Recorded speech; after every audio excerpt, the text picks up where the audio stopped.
बरेली में एक बार फिर से बुलडोजर एक्शन देखने को मिला और आप ये तस्वीरें एक मैरिज हॉल की देख रहे हैं। बताया जा रहा है कि वाजिद बेग जो कि सपा के नेता है, उनका ये मैरिज हॉल बताया जा रहा है और उस पर अब आप देखेंगे बुलडोजर के जरिए जो कार्रवाई वो की जा रही है। एक नहीं, दो नहीं, बल्कि 3 बुलडोजर आपको यहाँ पर नजर आएंगे। तमाम जो पुलिस बल है वो भी आपको यहाँ पर नजर आएगा। सुबह से जो बुलडोजर एक्शन है वो यहाँ पर चल रहा है और जो जानकारी हमें मिल रही है, वाजिद बेग सपा के पूर्व पार्षद है और 26 तारीख को जो हिंसा हुई थी उसमें जो 12 एफआईआर हुई थी उसमें वाजिद बेग का नाम भी दर्ज है और उसके बाद से वो लगातार फरार भी है। अक्टूबर में ही इस पूरे मैरिज हॉल पर एक तरीके से सील कर दिया गया था, लेकिन अब आप देखेंगे कि तकरीबन 3 बुलडोजर हैं जो कि यहाँ पर कार्रवाई कर रहे हैं और पूरे बड़े परिसर में बना हुआ जो मैरिज हॉल है उसको अब यहाँ पे कार्रवाई करके तोड़ा जा रहा है। दूसरी तरफ उमेश, अगर आपको तस्वीरें दिखाए तो पुलिस बल आपको यहाँ पर नजर आएगा। कड़ी सुरक्षा के बीच में जो बुलडोजर एक्शन है वो यहाँ पर किया जा रहा है। ये भी जानकारी मिली है कि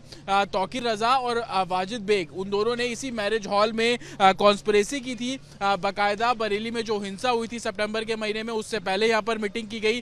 किस तरीके से प्रेशर बनाना है मोदी और योगी सरकार पर, उसको लेकर तमाम प्लानिंग जो है वो इसी मैरिज हॉल के अंदर मीटिंग के द्वारा की गई थी। और अब आप देखेंगे कि बुलडोजर एक्शन जो है वो यहाँ पर आपको साफ तौर पर होता हुआ नजर आ रहा है। सितंबर के महीने में जो हिंसा हुई थी उसमें 12 एफआईआर दर्ज की गई थी। वाजिद बेग उन 12 एफआईआर में नामजद आरोपी है और उसी एफआईआर के बेसिस पर जो ये मैरिज हॉल आप मेरे पीछे देख रहे हैं जहां पर बुलडोजर एक्शन हो रहा है, इसको जो है वो सील कर दिया गया था और उसके बाद कार्रवाई अब यहाँ पर आप देखेंगे तमाम जो बुलडोजर एक्शन है वो यहाँ पर किया जा रहा है। सुबह से ही कार्रवाई जो है वो की जा रही है और आप देखेंगे बड़े एक तरीके से बड़े परिसर में है। आसपास रिहायशी दूसरी कॉलोनी भी है। आपको दीवारें जो है वो यहाँ पर नजर आ जाएंगी, सामने आपको गुंबद नजर आ रहा है और कहीं ना कहीं अब एक तरीके से कार्रवाई जो है वो प्रशासन की साफ तौर पर आपको यहाँ पर नजर आ रही है और बुलडोजर के जरिए वाजिद बेग का जो एक तरीके से मैरिज हॉल है उस पर जो कार्रवाई है वो बरेली के अंदर की जा रही है। विजय उमेश के साथ जतिन शर्मा, रिपब्लिक भारत, बरेली।